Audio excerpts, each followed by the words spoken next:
Welcome back. Wizards of Dalal Street. Ramesh Damani's signature show returns with a fresh breeze. We caught up with the man himself and quizzed him about the investor mood with the festive season just around the corner. Listen in.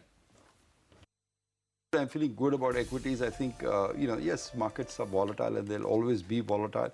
But I think the underlying strength is absolutely enormous. I just look at a screen and, 10 ideas pop out. I'm 98% invested. I don't like to take debt, but if I did, I'd be 110% invested. Oh. Things will happen. I mean, they'll always happen out there. But as I try to explain to people, you need to differentiate between risk and volatility. And what we are seeing here is sometimes volatility, but not risk. India and Indian markets is a great place to be right now. I still believe that. Let me speak about more nearer term issues. The volatility which is upon us because of the global movements. How much should we worry about the US presidential elections? Up until November 9th, will it be rocky? Will it at least stop rocking after November 9th? The elections are due on November 8th in America and 9th our time, of course.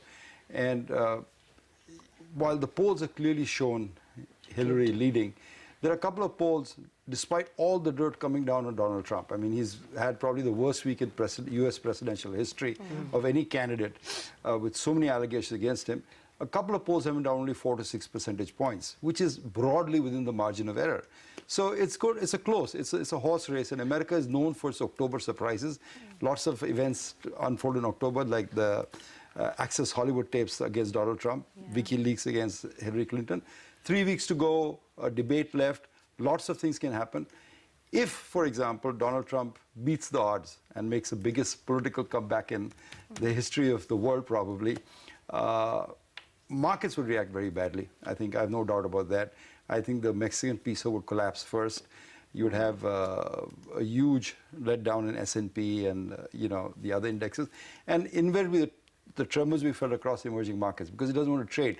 A lot of countries, the so-called heirs of the 60s, 70s, built their entire economy in exporting to the United States.